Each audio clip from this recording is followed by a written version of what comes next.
Hi there. Today I welcome you very warmly and quite quickly. I hope, I will touch a very important subject. Where does the suicidal, um, where does it, where will go the person that committed suicide? I'm sorry, I tried to translate it from the Polish language and it didn't work out very well. Um, these questions, every now and then it happens that indeed I have something in common with people who are telling me they want to commit suicide or they have a suicidal thoughts.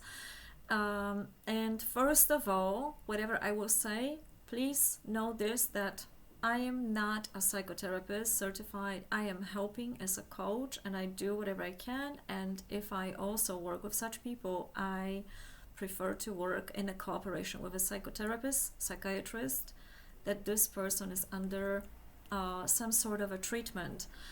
And that's the one thing. Another thing, please, if you or anybody from your environment have such thoughts, intention, or you see something, please react.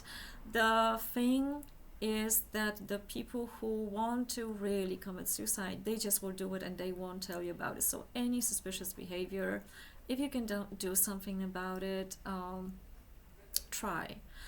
Another thing, if you do have or anybody from your community suicidal thoughts, there are plenty of things to do, and please call the numbers that you can trust, that you can talk about it before you get to psychotherapy. And psychotherapy is enormously helpful in such cases. And I will always touch this subject from two levels. One is psychological one, the other one is more energetic one, so it sounds a little bit more esoteric, spiritual. But I will tell you one why in the moment.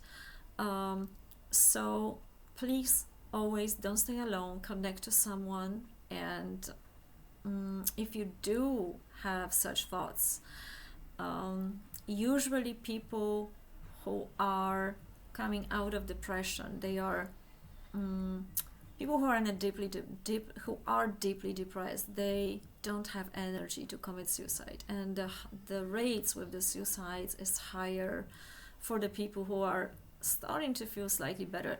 They get a little bit more energy and they won't tell you. So anything suspicious you see, notice, please react. So where does the soul goes after committing suicide? And just to make it clear, I am not supporting that, because a lot of people say that they can do whatever they want, and there are a lot of theories about it, that we are in a game or an illusion, it's just a dream. I would be very cautious with it, and I would like to tell you a story that I have a permission to tell, just so you know, as a entity, soul, creative human being with lots of potential, why would you try to destroy yourself? Thanatos, the need to destroy yourself as a subconscious part of yourself that drawn from Sigmund Freud, probably not. Psychobiology has those commands, and one of those is to ask yourself who is behind that. Is it my thought, or where is it coming from? Who would be interested in destroying me? So you are looking for whether subpersonality, some parts of you that thinks negatively about you, and other people, and this is something I will tell you this example, other people are saying about entities, about other, so-called other energies that are interested in feeding on your energies. And some of you probably remember this book, the big book of angels and demons.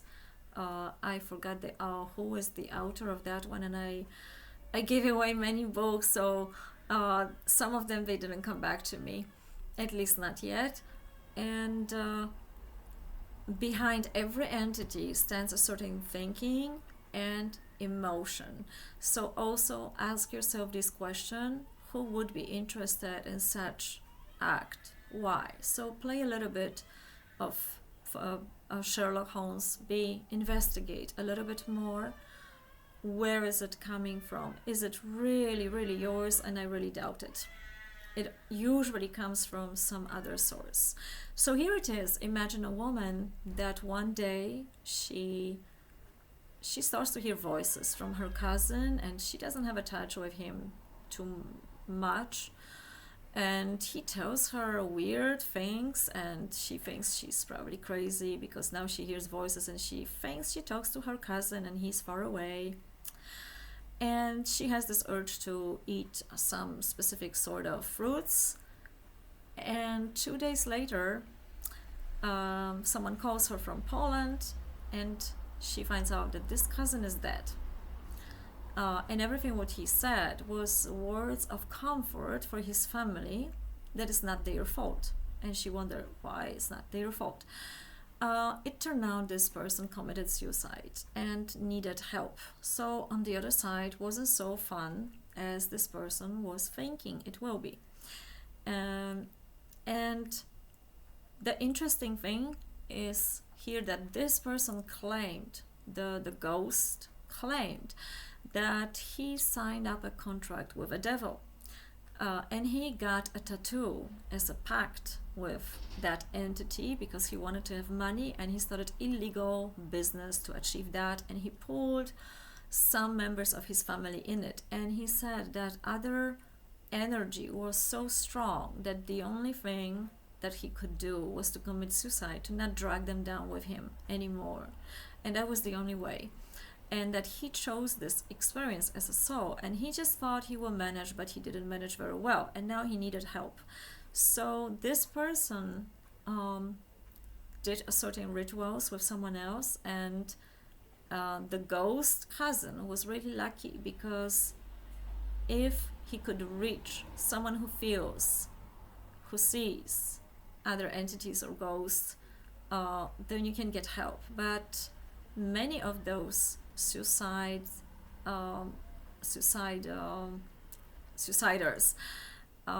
they don't have a family, and sometimes they are blocked from being released from sort of a personal hell. So it is very important.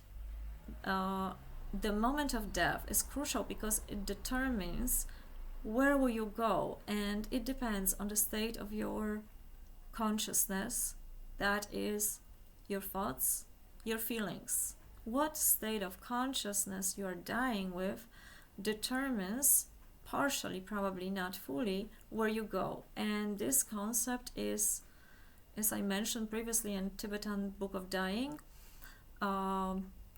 because of course there are plenty of theories about this. So obviously, if someone wants to commit suicide, it's not in the best state of mind, right? I would be very cautious, and usually some of the people commit suicide by accident. It's a last cry for help, and they are sure someone will rescue them. And sometimes it's not the case. I also heard about such examples, and enormous guilt of those who stayed behind, that they could help but didn't know how, or they missed something. So this particular ghost asked to tell the family that it's not their fault, that there is a factor behind this, that the soul chosen this experience from different reasons, or just decided like could not really take it anymore, and it would be worse. Before you judge anybody, anything, also those people who have those suicidal thoughts, because you may meet with the opinions like, oh my God, how dare you, life is so precious, and it is precious. But if you ever talk with a person who wants to commit suicide, this person is so down that it doesn't really matter. it needs to be something far stronger in order to help this person. And if this is decision that this person made, the least you can do is to plant a seed and try to raise the consciousness and see if this person knows about all the facts or 90% of possibilities that can await on the other side. It's a big difference to die when you accepting the situation, and big difference when it's sudden or where it's just abruptly taken like that you do it to yourself.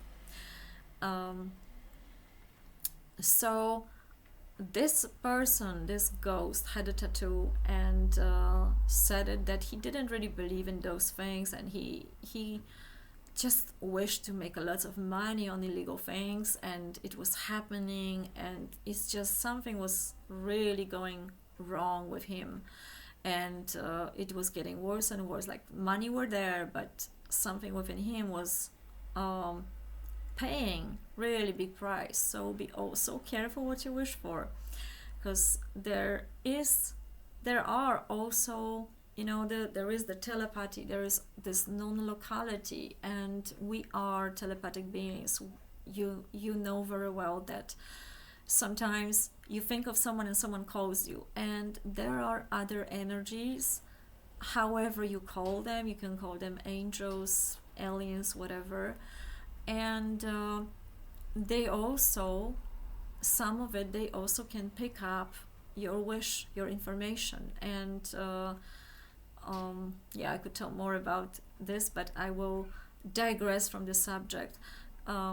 Considering any kinds of disturbances, troubles, whether they are physical or mental, I also was asked, and thank you for that question, about what about people who are diagnosed with a terminal disease, and they claim they are growing or so on. So please do not judge, because we do not know why certain people have a certain disease or other mental or physical chronic difficulties in their life. It's not always the case that it happened because of the decision this person did, or wrongdoings, or she's paying for something, because sometimes it happens that a child comes sick, and it's an experience the parents chosen. And I know it sounds very bad when I'm saying that, but there is a theory like that. I'm just saying that so you know that there is also something we don't know about, that we need to take another factor into account. And in shamanism, for example, you have a calling. So the person who is getting very, very sick, or maybe crazy, and she would be diagnosed from schizophrenia or anything, they say it's a calling to become a shaman, become someone who knows more, someone who has to be wise.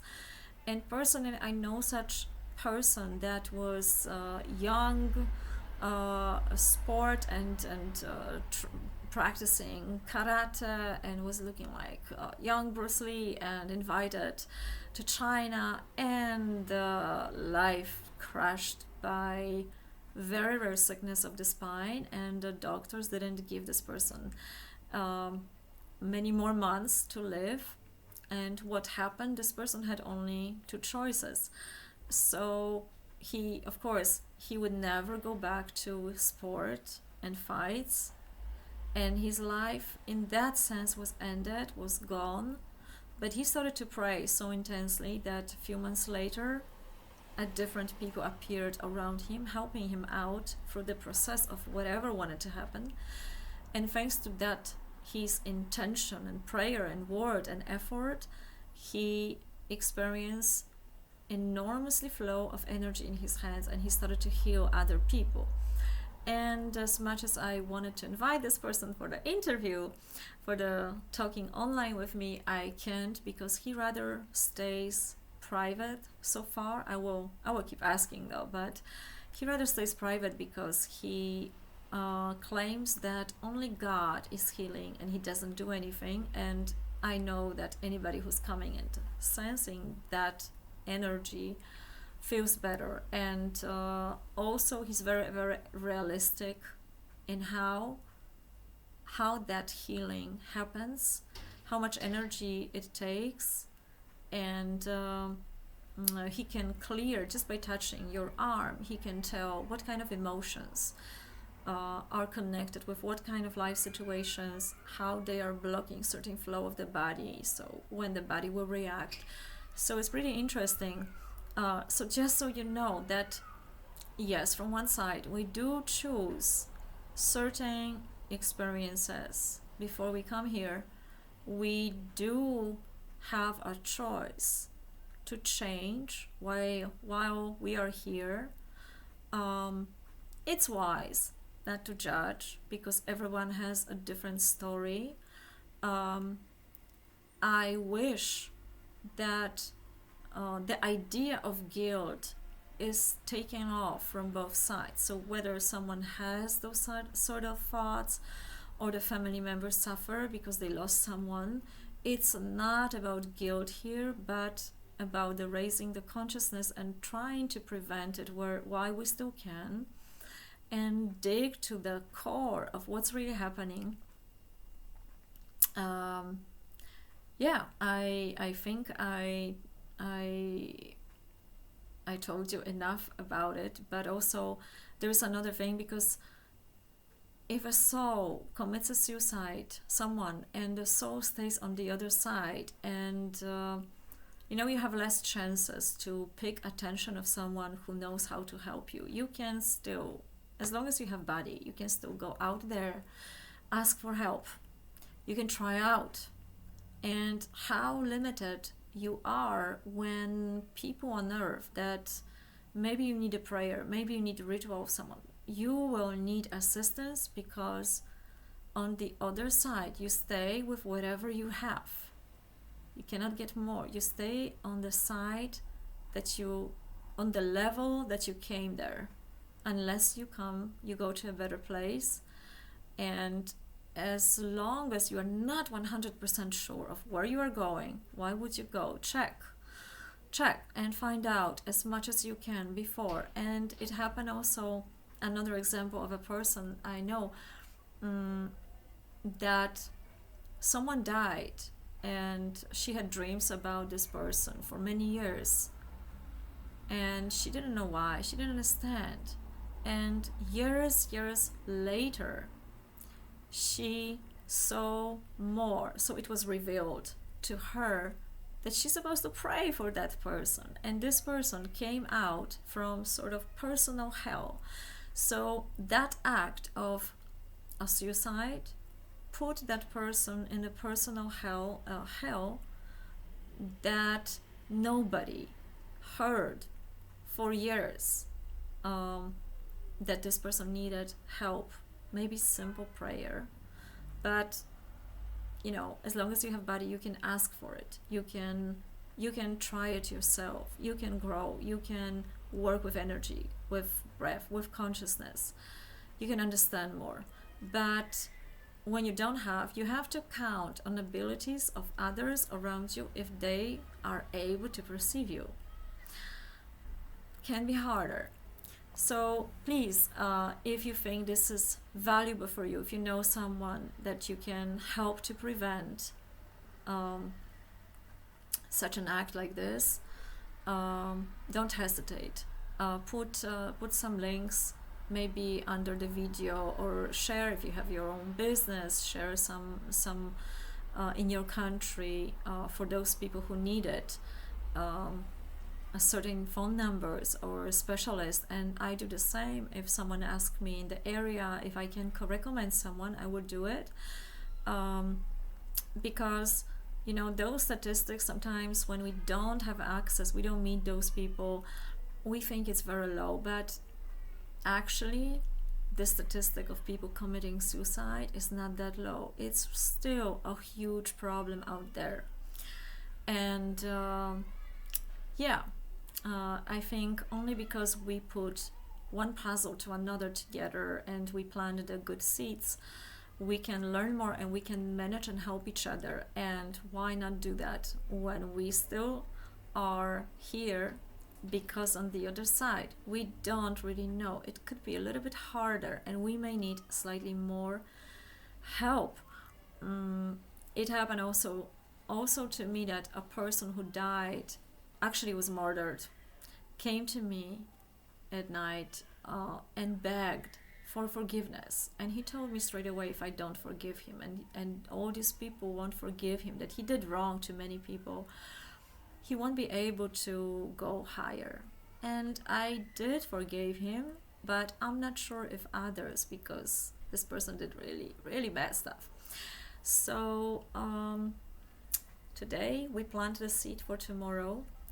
So let's hope we can do as best we can. And I will leave you with those few thoughts from me. Wishing you a lovely, wonderful, inspiring day. Bye bye.